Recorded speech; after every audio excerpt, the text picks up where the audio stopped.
ಇದು star war ಅಲ್ಲ, sadism war ಅಂತ ವ್ಯಾಖ್ಯಾನ ಕೊಟ್ಟಿದ್ದಾರೆ ಚಂದ್ರಚೂಡ್ ಅವರು. ಸುದೀಪ್ ಆಪ್ತ ಚಕ್ರವರ್ತಿ ಚಂದ್ರಚೂಡ್ ಅವರು ಈ ರೀತಿಯಾಗಿ ಹೇಳಿಕೆ ಕೊಟ್ಟಿದ್ದಾರೆ. ಇದು ಸ್ಟಾರ್ ವಾರ್ ಅಲ್ಲ, ಸ್ಯಾಡಿಸಮ್ ವಾರ್ ಅಂತ ಹೇಳಿದ್ದಾರೆ. ಹಾಗಾದ್ರೆ ಚಂದ್ರಚೂಡ್ ಅವರು ಏನ್ ಮಾತನಾಡಿದ್ದಾರೆ ನೋಡೋಣ. ವಿಶೇಷ ಇಷ್ಟೇ, ನಿನ್ನೆಯಿಂದ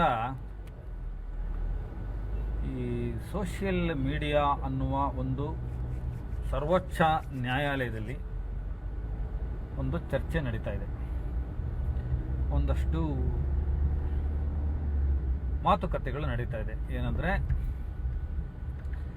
ಕನ್ನಡ ಚಿತ್ರರಂಗದಲ್ಲಿ ಫ್ಯಾನ್ ವಾರ್, ಸ್ಟಾರ್ ವಾರ್,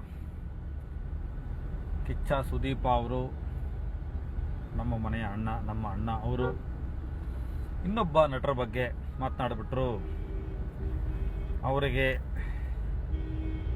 ಟಾಂಗ್ ಕೊಟ್ಬಿಟ್ರು, ಇವರಿಗೆ ಟಾಂಗ್ ಕೊಟ್ಬಿಟ್ರು, ಈ ಪಡೆಗೆ ಟಾಂಗ್ ಕೊಟ್ಟರು, ಯುದ್ಧ ಸಾರ್ತೀನಿ ಅಂತ ಹೇಳಿದ್ರು. ಇದೆಲ್ಲ ಬರ್ತಾ ಇದೆ. ಒಂದಷ್ಟು ಚರ್ಚೆಗಳು, ವಿರೋಧಾಭಾಸಗಳು ಎಲ್ಲ ದೊಡ್ಡದಾಗಿ ನಡೀತಾ ಇರೋದ್ರಿಂದ ಸ್ಪಷ್ಟನೆ ಅಂತೇನಲ್ಲ, ತಿಳುವಳಿಕೆ ಕೊಡೋಣ ಅಂತ ಅಷ್ಟೇ. ನನಗೆ ಗೊತ್ತಿರೋ ಮಾಹಿತಿಗಳನ್ನ ಹೇಳೋಣ ಅಂದ್ಕೊಂಡು ನಾನು ಬಂದಿದ್ದೀನಿ. ವಿಷಯ ಏನಂದರೆ, ಹೌದು, ಒಂದು ಪಡೆ ಇದೆ, ಅದು ಪ್ರತಿ ಕನ್ನಡ ಅಥವಾ ಭಾರತೀಯ ಚಿತ್ರರಂಗದ ಪ್ರಮುಖವಾದ ಸಿನಿಮಾಗಳು ಬಿಡುಗಡೆ ಆದಾಗ ಆ ಸಿನಿಮಾಗಳನ್ನು ನಾಶ ಮಾಡೋದಕ್ಕೆ ತುಂಬ ಪ್ರಯತ್ನ ಪಡುತ್ತೆ. ಆ ಸಿನಿಮಾ ಓಡಬಾರ್ದು, ಜನರಿಗೆ ತಲುಪಬಾರ್ದು ಅನ್ನೋ ಕಾರಣಕ್ಕೆ ತುಂಬ ಅತ್ಯಂತ ವ್ಯವಸ್ಥಿತವಾದ ಒಂದು ಮಾಫಿಯಾ ಥರ, ಒಂದು ಲಾಬಿ ಥರ, ಒಂದು ಭಯೋತ್ಪಾದಕರ ಥರ, ಸಿನಿಮಾ ಜಗತ್ತಿನ ಭಯೋತ್ಪಾದಕರ ಥರ ವರ್ತಿಸುತ್ತೆ. ಆ ಪಡೆಯ ವಿರುದ್ಧ ಕಿಚ್ಚ ಸುದೀಪ್ ಅವರಿರಲಿ, ಬೇರೆ ಯಾರೇ ಸ್ಟಾರ್ಗಳಿರಲಿ, ಬೇರೆ ಯಾವುದೇ ಸಿನಿಮಾ ಇರಲಿ, ಎಲ್ಲರೂ ಕೂಡ ಯುದ್ಧ ಮಾಡಬೇಕಾದಂಥ ಅನಿವಾರ್ಯತೆ ಇವತ್ತಿಗೆ ಸೃಷ್ಟಿಯಾಗಿದೆ. ಯಾವುದು ಆ ಪಡೆ, ಏನು ಮಾಡುತ್ತದು ಅನ್ನೋದನ್ನು ಕ್ಲಾರಿಟಿ ತೊಗೊಂಡ್ರೆ, ಶರ್ಟ್ ಹರ್ಕೊಳ್ಳೋದು, ಇನ್ನೊಬ್ಬರು ಯಾವುದೋ ನಟರು ದಿವಂಗತರಾಗಿದ್ದರೆ ಅವ್ರು ಇಲ್ಲದೆ ಹೋದರೆ ಅವ್ರ ಬಗ್ಗೆ ಮಾತಾಡೋದು, ಅವ್ರ ಹೆಂಡತಿ ಮಕ್ಕಳ ಬಗ್ಗೆ ಮಾತಾಡೋದು, ಯಾರಿಗೋ ಚಾಲೆಂಜ್ ಬಗ್ಗೆ ಮಾತಾಡೋದು, ಇನ್ನೇನೋ ಮಾತಾಡೋದು, ಒಂದು ಅಸಹ್ಯವಾಗಿ ನಡ್ಕೊಳ್ಳೋದು ಥಿಯೇಟ್ರ್ ಮುಂದೆ, ಇದನ್ನೆಲ್ಲ ಮಾಡಿದ್ರೆ ಯಾರು ಬರ್ತಾರೆ ಥಿಯೇಟ್ರಿಗೆ? ಏನಾಯಿತು?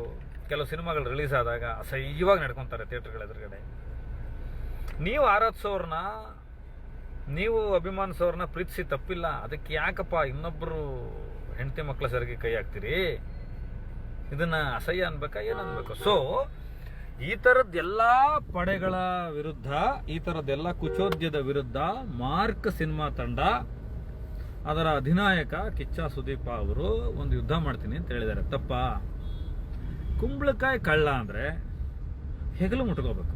ನೀವು ಬೇರೆದನ್ನೆಲ್ಲ ಮುಟ್ಕೊಂಡ್ಬಿಟ್ರೆ ಏನು ಮಾಡೋದು ನಾವು, ಅಲ್ವಾ? ಪೈರಸಿಯನ್ನು ಏನು ನಾನು ಇಷ್ಟು ತನಕ ಸಮಸ್ಯೆಗಳು ಹೇಳಿದ್ದೆ, ಇದನ್ನು ಯಾರು ಮಾಡಿದ್ರು ತಪ್ಪೆ. ಇದಕ್ಕೆ ಕಿಚ್ಚ ಸುದೀಪ್ ಅವ್ರು ಯಾವತ್ತಾದರೂ ತುಪ್ಪ ಸುರಿದಿದ್ದಾರಾ? ಫ್ಯಾನ್ಸ್ಗಳಿಗೆ ಇನ್ನೂ ಬುದ್ಧಿ ಹೇಳಿದ್ದಾರೆ, ಒಳ್ಳೆಯದಾಗಿ ನಡ್ಕೊಳ್ಳಿ ಅಂತ. ನೀವು ಕೆಟ್ಟದಾಗಿ ಒಂದು ಕಡೆ ಕಮೆಂಟ್ ಮಾಡೋದು, ಕೆಟ್ಟದಾಗಿ ಟ್ರೋಲ್ ಮಾಡೋದು, ಅಸಹ್ಯವಾಗಿ ವಿಕೃತವಾಗಿ ನಡ್ಕೊಳ್ಳೋದು, ಇದೆಲ್ಲ ಮಾಡಿಬಿಟ್ಟು ಕೊನೆಗೊಂದಿನ ನಿಮ್ಮ ಮನೆಯ ಪೋಷಕರು, ನಿಮ್ಮ ತಂದೆ ತಾಯಿಗಳು ರೋಡಿಗಿಳಿದು ನನ್ನ ಮಕ್ಕಳನ್ನು ಜೈಲಿಂದ ಬಿಡಿಸಿ, ನಾನು ಬೆಳಗ್ಗೆಯಿಂದ ನಿನ್ನೆಯಿಂದ ನೋಡ್ತಾ ಇದ್ದೀನಿ, ಅದು ಆ ನಟರ ವಿರುದ್ಧ ಮಾತಾಡಿದ್ರಂತೆ, ಆ ನಟರ ಪತ್ನಿ ಮಾತಾಡಿದ್ರಂತೆ, ಇನ್ನೊಬ್ಬರು ಮಾತಾಡಿದ್ರಂತೆ. ಹೀಗೆ ತುಂಬ ಜವಾಬ್ದಾರಿ ಇರುವವರು ಬೆಂಕಿಯನ್ನು ಆರಿಸಿ ಅದನ್ನು ಬೆಳಕಾಗಿಸುವಂಥ ಕೆಲಸ ಮಾಡಬೇಕು. ನಾನಂತೂ ಆ ವೃತ್ತಿ ಧರ್ಮಕ್ಕೆ, ಮನೋಧರ್ಮಕ್ಕೆ ಸೇರಿದವನಲ್ಲ. ಬೆಂಕಿ ಹಚ್ಚಬಾರ್ದು. ಸೊ ಯಾವ ನಟರುಗಳ ನಡುವೆನೂ ಬೆಂಕಿ ಹಚ್ಚಬೇಡಿ.